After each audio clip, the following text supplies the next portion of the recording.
Well, it's been a special night, hasn't it, for Brighton as they take all 3 points against Manchester United, and a special treat for us to have access to the home dressing room.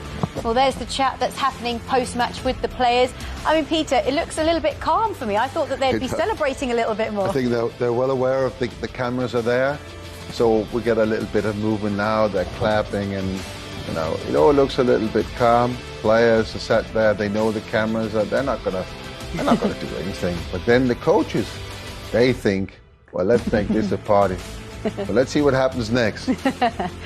I think we'll get one of them dancing in a second. We might well do. But again, it was a huge, huge win for them on a big night because they have that quest for European football. Yeah, I mean, they have a lot to celebrate. They play football the right way. It's such an exciting young team. They've got an exceptional young manager that's brave, brave in the way he approaches the game. At times it's risky playing out from the back, but everybody's bought into the way this manager plays, and they got reward for the team. They were the team that pushed in the second half, Seema, trying to chase a goal. I think a better organised pressing team would probably penalise Brighton the way they played today. It was very risky from the back. It looks all right because they get away with it. But if United deliberately didn't put a lot of pressure on them. They sat back like they did in the FA Cup final, and was just trying to absorb. Let them have the ball up there. Yeah. But that's the dancing, Peter, you were talking about. There's the dancing. Oh, there were some good moves there. Tell us, what would it have been like in the United dressing room back in your day after a win? You wouldn't have seen Ferguson like that, for sure. Definitely. No dancing? Yeah. There you go. There were the moves. Would any of the players have been dancing? Not in my day, no. Not even you, really. Peter? No. Maybe after the last game or when the championship would have been won, a little bit of dancing. This is a step on the way. They're in a really, really, really good position now. They are actually in a European place now, as we speak. That's we're 4 points behind Liverpool with 2 games less played. So they are in a really good position. But they know that they are no better off than last season because last season they finished 9th. They can still finish 9th out of the European places. So there's no reason to celebrate madly today, and especially when the cameras are in there. Because you kind of know... You don't want to go early, is what you're saying. Exactly. You don't want to have those images out there that you'd celebrate like mad and then you finish 9th. But it must feel so good, Owen, to win a game late on in that fashion, especially at the business end of the season when there's only a handful of games left. Yeah, and to be fair, look, this is a really good United team. Personnel-wise, there's some, world-class players in there. And if anybody was pushing, it was this Brighton side. With all the young players that they had out there. So the 2 South Americans were the stars, really, McAllister and Ciso. They were the ones pushing, creating. United, for whatever reason, as the game got on, maybe it was the amount of fixtures that they played, but they looked tired. So credit Brighton, they play the right way. They're a really good side, and they showed it today. Well, let's head straight back to the Amex now and get some Brighton reaction. Here's their goalkeeper, Jason Steele. Well, Jason, as a side, you've had some big victories this season, but that must be out there. Yeah, that was special. I think it was a big night for us, We played really well. I think it was one of them nights where 2 good teams were going toe-to-toe, I think. Really enjoyable to play in. And obviously a last-minute winner, you can't beat that. Yeah. From the spots as well. It's funny how football works, isn't it? To lose to Manchester United in a penalty shootout just a couple of weeks ago, does it make it that extra bit satisfying? Yeah, I suppose so. But I think overall we've just got to control how we play and our performances, and I think we did that tonight. It wasn't about revenge or anything like that. It wasn't. Did we have a little bit extra motivation? Yeah, probably, but I don't think it spilled over into anything other than that, and I think we deserve to win. Whilst it was the penalty that won the game, you certainly played your part, didn't you? Rarely a moment you could switch off. Yeah, and you're playing against top players who on the day can hurt you in a second, so you've got to turn up mentally switched on when you play against these players, and I think we defended really well as a team, and obviously we got a clean sheet, which was brilliant. Yeah, not only that, as you mentioned there, you've defended well, but as the game went on, it kind of felt like it was getting more and more emotional with the home crowd on your side. You made that count. Yeah, definitely. I think the crowd were fantastic tonight, and by the end of the game, it's 0-0. It's going both ways. You don't know how it's going to finish, and I think they stuck with us and egged us on all the way. How big is this result in what you want to achieve this season? Yeah, massive. I think it's a big 3 points for us, but we've got another massive game in 3-4 days' time, so we need to make sure we're ready for that as well. Yeah, it certainly was a big 3 points for the likes of Brighton. And actually, Peter, he was forced to make some key saves, especially in that first half. He's actually, when we talk about the manager, De Zerbi, that's one of his big calls. He's taken Robert Sanchez, who's a Spanish international goalkeeper. He's taking him off and putting Steele on. And he's done tremendously well. But the reason he's done that is he's better with his feet, he says, and his decision-making is better. And then today, you can't argue with it. He made, especially in the first half, I was quite impressed with how. So we're still debating, did he save this one? But he's just in the right position all the time. This one, he cannot react before the ball has passed Martial, and he still gets out. That's Martial again in the correct angle. And this is second half. That could have been 1-0 very late on in the game. And then it would have been the other way around. Manchester United, as they've done time and time again over the last 30 years, winning it late. It's a problem. I actually see that as a problem because it's the third time in a very short period that United are actually losing a game or losing points in the last minute. That has me worried a bit. It's Tottenham, 2-0 up, and of course the Arsenal game when it was 2-2 and then we took it into extra time at 3-2. And then today, it worries me a little bit that the concentration isn't for 95 minutes. Is that what it is? Focus, concentration? Is that what it's been down to? We talked about, before the game, we said, you have to eradicate all the mistakes. And it only took Lindelof 1 minute to make a mistake that gave Tomiyasu a massive chance that De Gea then saved. And then we talked about, again, the half-time. And in the second half, little mistakes here and there. And then, of course, Luke Shaw right at the end there. He's just been booked, by the way. Just been booked a minute before that. So you kind of think, where is his head? Why? I have to say, I didn't think it was a penalty when we came off the game. I've seen it again. You saw it again and you it's definite. Yeah, penalty. There's no doubt about that. OK, you know what? You just mentioned him. We've actually got some reaction. Let's hear from the man himself. Here's Luke Shaw. Well, Luke, thanks for speaking to us. I imagine that one hurts. Yeah, of course. Yeah, it hurts a lot. Last minute, last action really, I think I got a little nudge, but of course the hand shouldn't be there, and of course I own up to it. I take it on the chin. It cost us the game, and yeah, it's tough. So from your eyes then, you accept the decision that's been made? I think, of course, I know I can't even explain why my hand's up there. Of course, I said I got a nudge. Maybe that helps with my arm going up, but still, it shouldn't be there. But I think even before the corner, the free kick that was given away before that was never a foul. I'm not looking for excuses for of course, what I'd done, but I think there's no way that should have been given a foul that led to the corner before. So for me, maybe that shouldn't have even happened. That corner shouldn't have happened. But of course, I can't change that. I'm not accusing the ref of anything, but I think, for me it wasn't a foul before. But like I said, hands up.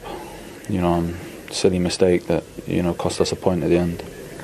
These incidents you're mentioning there, they came during a spell where Brighton really had some momentum towards the end there. What do you think was behind that? There was some real emotion inside that stadium, wasn't there?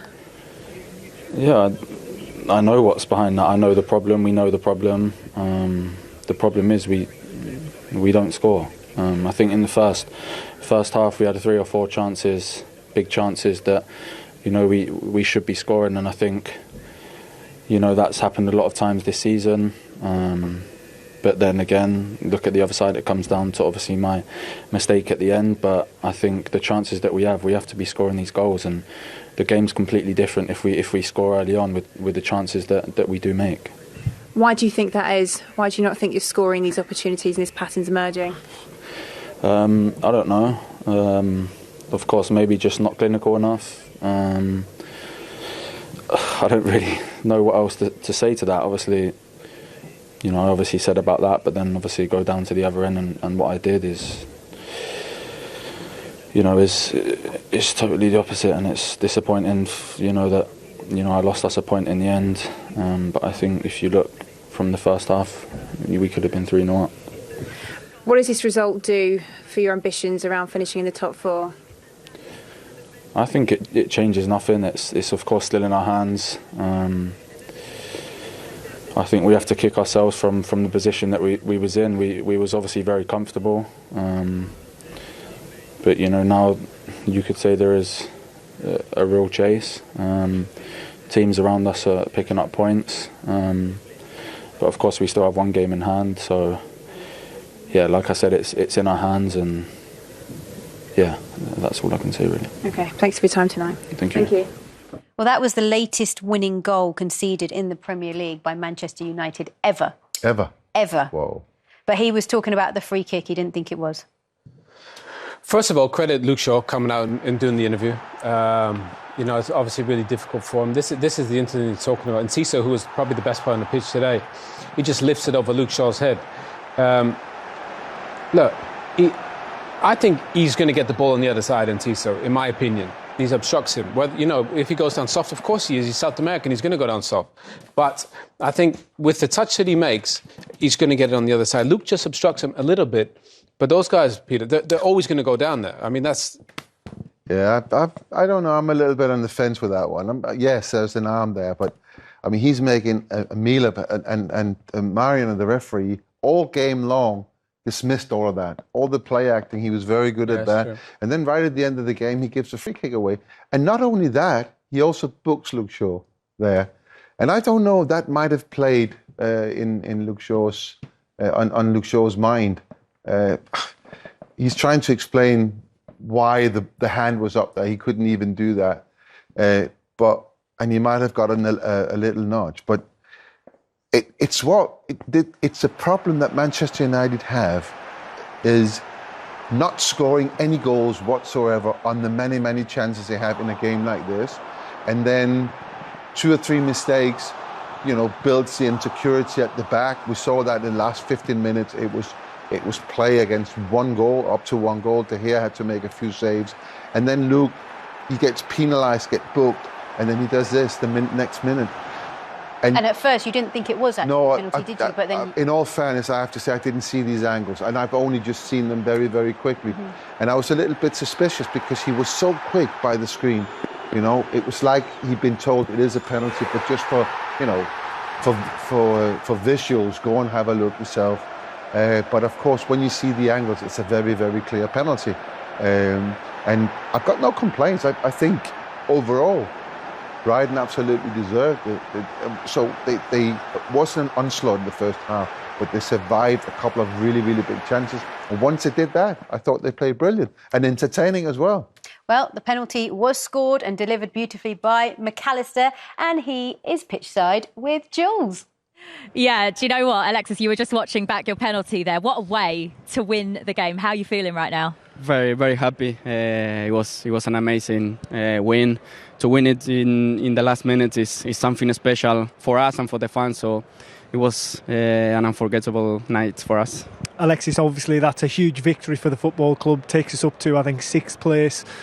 What is the feeling around Europe next year and making that grade? Obviously got 2 games in hand, so looking in a really good position at the moment. Yeah, the feeling is, and our desire is to get an European spot. Of course, we know how hard it is in this league, but we've got the dream. We are playing very good football, and today we play an amazing game. So we will be there 100%. But let's see what this season brings for us. When you look at the table, at the moment, it seems to everyone else that 5th or 6th place seems to be the aim for Brighton. But are you looking higher than that? Can the Champions League still be achieved? I think it's hard, of course. The dream is there, but I think it's very hard to get there. But I think for this club to get the 5th or the 6th position will be very important. So that's our aim. How much are you enjoying playing in that midfield, Alexis, with Caicedo next to you and Mitoma running up the left wing, Solly on the right? I mean, it must be a joy to play in, and especially the intricate way you play. Yeah, it's so nice, and as I said before, it's easier to play with them. They are a fantastic player. Than me. They are a fantastic player, and the way we play as a team as well, it helps us. So we really enjoy it, and I think you can see it when we play. Yeah, it's amazing to watch Brighton at the moment and the football that you're playing. Let's go back to that incident late on in the game then when the penalty was won, because it almost felt like the game was just going to end as a goalless draw. But then the handball incident comes. Now, where you're stood on the pitch, did you see this? No, I didn't see it. But then Danke and Undav went straight to the referee. So then I realised that it was going to be a penalty. And then you took your time with this. I was sat with Glenn, and Glenn was like, wow, he's taking his time over this one. How did you keep your composure? Yeah, it's like a ritual that I have. Of course, I practice penalties and free kicks during the week. And I take my time and before take the penalty or the free kick, 6 or 7 seconds to breathe and focus on the ball, to know where I'm going to hit it. This time it was nice that I scored it. You scored every single one you've taken in the Premier League this season, 6 out of 6. Yeah, that's nice. That's why I try to practice every single week and get better. But nothing, you can do all the practice you want on the training field, but nothing can ready you for that situation. And you waited that long, you could almost hear a pin drop in here. The atmosphere died right down and all eyes were on you. Yeah, I like it because I feel like all the stadium is with me. I know that they were very nervous as well because it was the last minute, but we were all together and it was an amazing penalty, an amazing win. Yeah, what a penalty, Glenn. Yeah, really, really good penalty. I mean, it finished with aplomb, like I said earlier, and ended off a really special night at the Amex.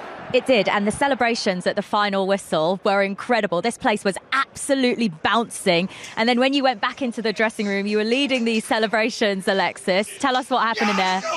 No, just celebration. Of course, we are very happy, but at the same time, we know that we have another important game on Monday.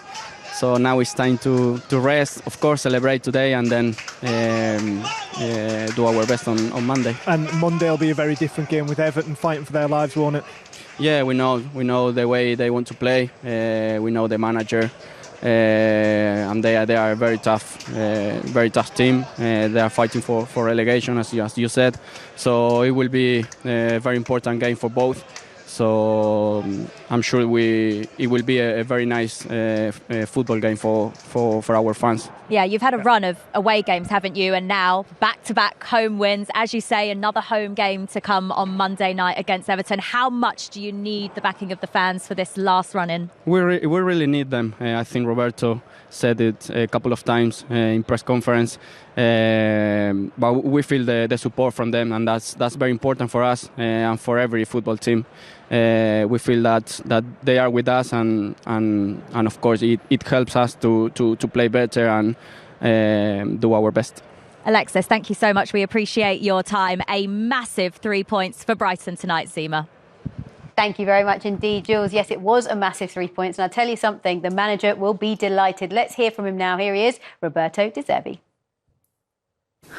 Well, congratulations, Roberto. How do you sum that win up? I'm really happy, really delighted for the performance, for the result.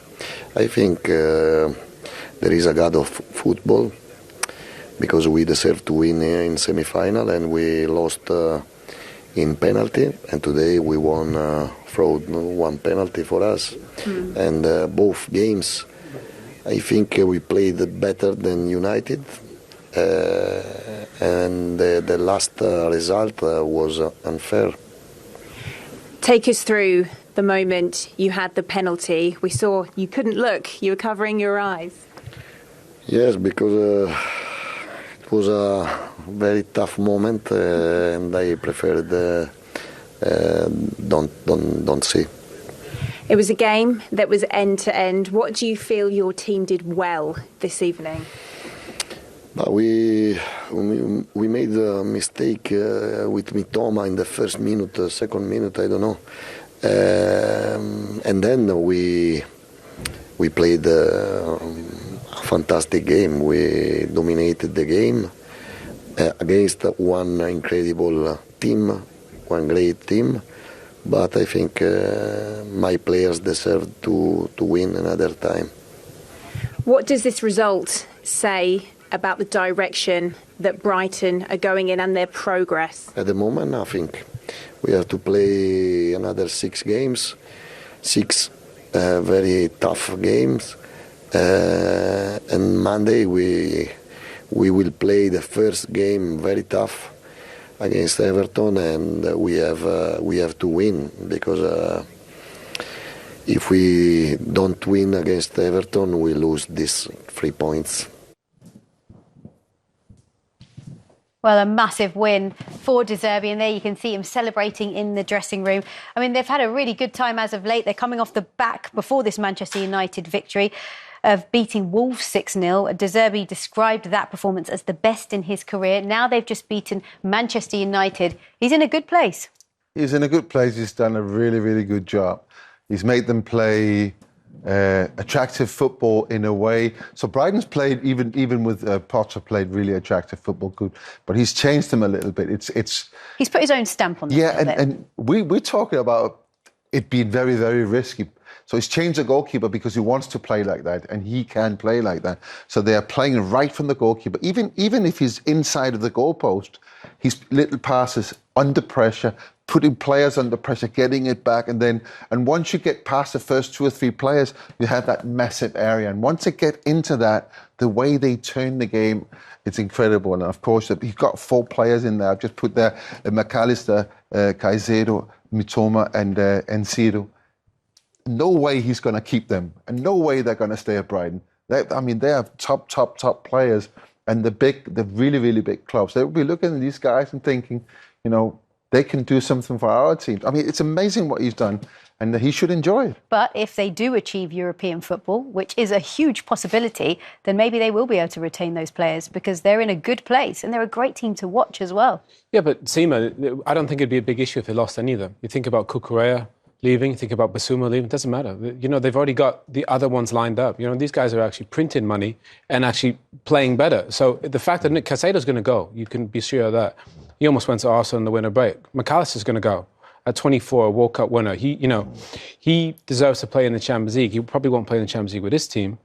But I don't think these guys, with the utmost respect, these guys are good players, and they're going to go to bigger teams for sure.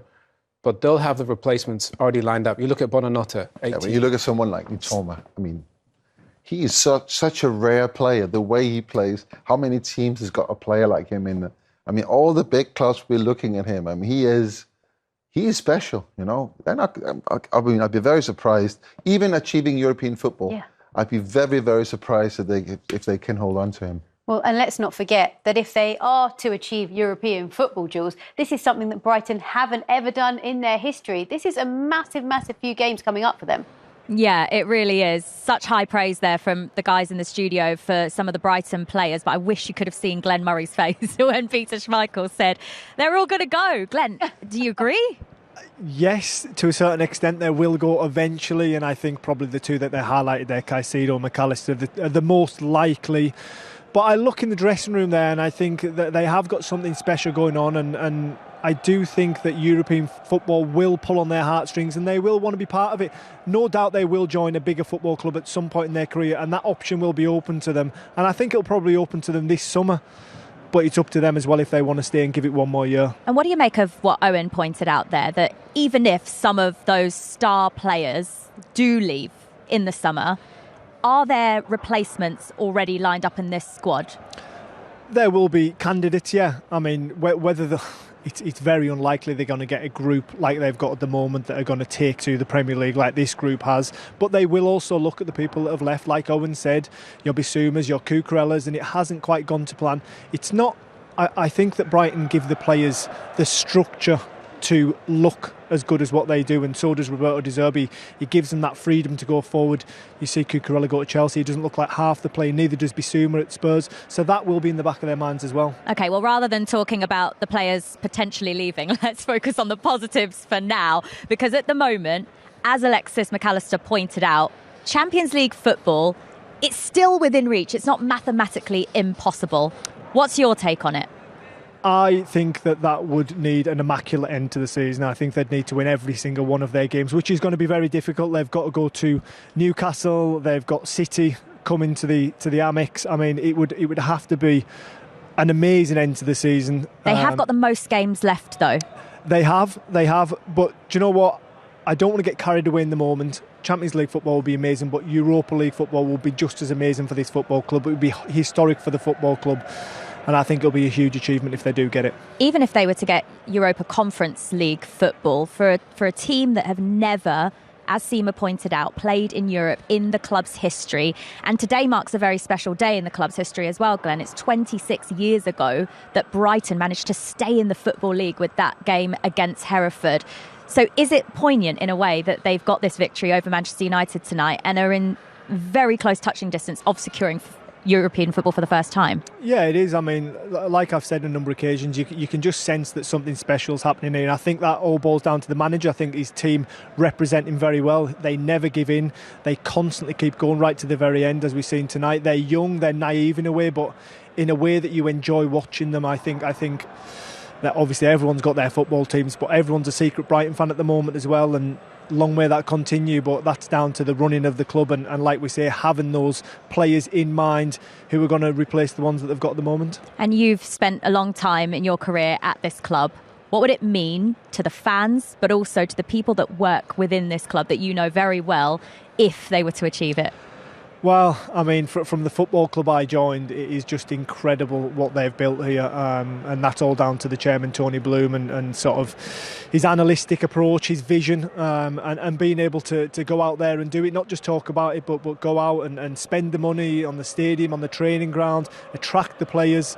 And it just shows what you can do if you've got a club that is all pulling in one direction and is fluid. Yeah, you can see behind us that the stadium has cleared out now, but I think, Glenn, you can probably hear that as well in the background. There is a lot of noise around the stadium still, probably supporters out there celebrating what could potentially be a huge 3 points for Brighton in their quest for European football for the first time.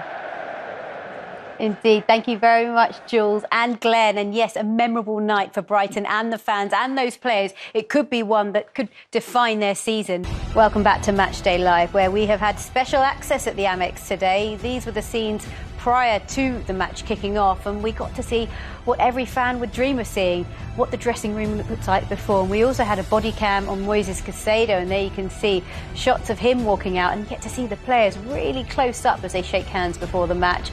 And then, of course, the half-time team talk came, and then at full-time, well, the scenes were incredible. That was the moment that separated the both sides, and the coaching staff definitely enjoyed the victory tonight for Brighton. I'm liking those dance moves. Peter Schmeichel and Owen Hargreaves enjoyed them too, didn't you, Peter? There he is smiling. But look, it was a great victory for Brighton, but from a Manchester United perspective, of course, disappointing to drop points late on yet again in another game. So let's hear from their manager. Here he is, Erik ten Hag. Erik, commiserations. How do you sum that up tonight? Yes, I think in the first minute is everything in that you create a great chance, but we didn't score. So we have to be more clinical on our chances we produce in the first half. And then in the attack, we concede then, and we gave away a big chance. And also then in the end, we gave away a goal. And that can't happen, must not happen. Lose maybe a little bit focus. Also a bit unlucky because it was never a free kick where the corner is coming from. So yeah, and then you can't bounce back anymore. But that is what we have to do on Sunday. You say that your side needs to be more clinical. Can you put your finger on why they were unable to score the chances that they had tonight? No, we had the chances clear with Anthony Dos Santos, Anthony Martial, Marcus Rashford, Casemiro, all great opportunities, and one has to be in. Luke Shaw has concerns, speaking to us just a moment ago. This is a problem not just tonight, but in other games. Would you agree? Do you have concerns around the scoring of this side in general? No, I don't have concerns. It's about keep the focus, and when we don't lose the focus in the final and dying seconds of the game, then we take that point. And yeah, if in the end, if you can't win him because you don't finish your chances, then don't lose. What did you make of the penalty that was given? How did you see it? Yeah, I've seen that is a handball, and maybe he is out of balance. Maybe he get a push from the back, but I can't see because there are so many players in, and that's up. More is my anger is about the free kick before, because it was never a free kick, and there were so many bad tackles tonight. Were not a whistle, but on that is nothing. It's a fair block, and that's a whistle. Have you had the chance to communicate any of this to the officials? Had any feedback on those decisions? No, yeah, we had a talk, but it's not about them. We have to finish the chances, be more clinical, and don't make such mistakes as we did in the last second.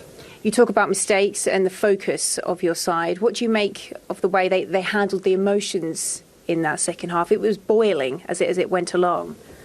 Yeah, but there were also some really bad fouls, and it was so obvious and clear. Foul on Rashford, foul on Anthony in 10-15 seconds, and I don't agree with the reactions from my player, but it's also difficult then to stay in control and to stay in emotion in control because it was so clear. How does this result impact your hopes of a top 4 finish? Oh, we have everything in our hands and we have to bounce back. We have to take the lessons from tonight and then we move on and we go Sunday to West Ham. There we have to bounce back. Well, there's plenty of talking points to pick out of that interview. But look, this is what we showed you before the game kicked off. Manchester United's away record against the current top 9. And obviously we filled in the Brighton result because, again, they've struggled against a team in the top 9. They've not won a game. They've lost all of them, bar the Tottenham one, which they drew, and conceded an awful lot of goals along the way, especially when you look at the result against Manchester City and against Liverpool as well. The concerns continue, Peter. Could have been a bit nicer because Fulham is 10th in the league and United won that game away from home. It would have looked a little bit better, but it's a worry. Of course, it's a worry. Not only that United are not winning on the road, because you want to compete, you have to win on the road.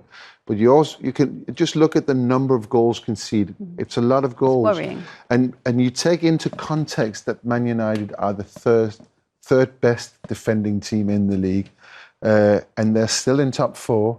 It's a very, very big worry. They've only scored 40 goals. 40 goals, it's nothing, for Haaland on his own has nearly scored 40 goals, But that's what you're up against, and it's interesting to hear Ten Hag talking here. Of course, he's very, very disappointed, but he's hammering in on the point about focus, about concentration, something that we've been talking about pre-match and at half-time as well. That lack of concentration in very, very important situations. It's a worry. You have to focus. Man United, traditionally, historically, is the team that penalises the other teams on their lapse of concentration. Yeah. It's just happened at, one too many times for Man United this season. Yeah. Yeah, I like Ten Hag in his interview. He's always honest, isn't he? He's always straight, isn't he? Yeah, he's very straight. And he's critical of the team when he needs to be. I think there's no shame in losing to this Brighton team. They're a really good side, and I think obviously he makes a great point there. If you can't win it, don't lose it. And they lost it at the end with a penalty from Luke Shaw. But I think if he looks at the game back, especially in the second half, the only team looking to win that game was Brighton. And even about the penalty about Luke Shaw, yeah, maybe it's a soft foul before, but it's about a minute after that, where they concede the goal. So you got plenty of time to focus. They're professionals. But Pete makes a really good point about, the referee. He had quite a high tolerance. He let a lot of things go. And as much as that was, I think it's a soft foul, it wasn't really in context with the rest of the game. I do think Enciso does really well. He takes a touch there and then he just lifts it over Luke Shaw. Look, Luke leaves an arm on him. And, as a 19-year-old attacker from South America, you're going to go down there. That is just a certainty. Whether it's soft or not, and the referee's right there, he's going to give it. But you see here, this is another lapse of concentration. So they make the dummy, and on the dummy, they are all going in towards the goal. This is stay out, wait, focus, concentrate on your job. And of course, because they're in that, it only takes one touch and it goes out for a corner kick. And of course, the corner kick led to the penalty. I just going back to the foul. I'm not saying it's not a foul. Yeah. Of course it is. Any referee would say, yeah, but that is a foul. The arm was up. But in context, when you think about the line that he was laying, there's a lot of things that he was letting go. We had the incident where Anthony, he went absolutely berserk and got a yellow card and stood up to Lewis Dunk. That was a clear foul on him. It wasn't given because that was the line that he said, this is what we're playing to today. And that's fair enough. I think we get it here. This is it's a foul every day of the. That's a foul. What? I mean, the linesman is only like 10 yards away. I don't like the reaction. I think this is crazy, and he is a lucky boy staying on the pitch, because that for me is a red card. There's no doubt about that. You cannot do that. And then he reacts like this. This is not. I mean, you can't do that as a Man United player. You have to behave yourself. This is, for me, this is revenge. You don't do that. You cannot do that in a game of football. And I think when Ten Hag, he's kind of sort of referring to it in his interview, I think he's very, very disappointed with that. And that may be even more than the game was lost, that one of his players were reacting like that. Yeah, Look, I think they lost a little bit of control of the game, especially second half. I thought the first half they were the more dangerous team. They had less of the ball, but they were the more dangerous team. They looked like scoring. To be fair, Jason Steele made some big saves and kept them in the game. But Brighton had more control in the second half. We see why they have the second most possession in the Premier League. They're really good on the ball. Everybody can take the ball. They're brave, take it in every position, but they attacked as well. Mitoma was a threat all game. Thought McAllister played really well as well, and Cisse was probably the best player on the pitch. So felt like they were always pushing, and it felt United looks like they just don't have the depth. They don't have the depth to, when they make changes, when they make subs, it isn't the same quality, obviously, that comes into the side, and you can feel it. And that's why Brighton got a little bit more, had more urgency and kept pushing for the winner, because they could feel it was coming. You talked about Manchester United and their lapse in concentration and focus towards the end of games. How do you correct that? What can you do to make yourself concentrate more, I guess, as a player? Because those things could really cost them come the end of the season. Yeah. It should be there. It should be an automatic instinct that you do. I mean, all of these players are so experienced. They know the game is not 90 minutes. It's 90 minutes plus whatever, and you just keep focusing and don't take any unnecessary risks. We've seen this throughout this season. Certain players, not certain, but nearly all players at certain points, they've made mistakes that either had conceded chances from or goals. And we're only 1 minute into the game when Lindelof made a really bad mistake trying to pass the ball to Wan-Bissaka, and Mitoma got the ball. And thankfully, David De Gea, he put his face on the line there and saved it, because that could have made it a completely different game. But it's all about concentration, and I don't see why that is a problem. Why can you not concentrate? You're fit, you're capable, you're playing for Manchester United. All of these are just ingredients that you need to play at that level. But the biggest problem for me is that Man United are not scoring. I mean, they need so many chances to score a goal. Only 40 goals this season in the Premier League, and still in the top four. Yeah. And you got players like Martial in there who, sometimes you don't understand why he's in the team. Well, we don't have long until we have to say goodbye, but just very quickly, I started the show asking about Manchester United and top four. Will they stay in the top four position? Yeah, definitely. Top four, one trophy, maybe two. It's a fantastic season. Today was a little blip. OK. Well, thank you for your company. Thank you for yours, and a big thank you to Jules and Glenn on the road as well for us. And it ended tonight with Brighton taking all 3 points against Manchester United. We'll see you soon. Good night.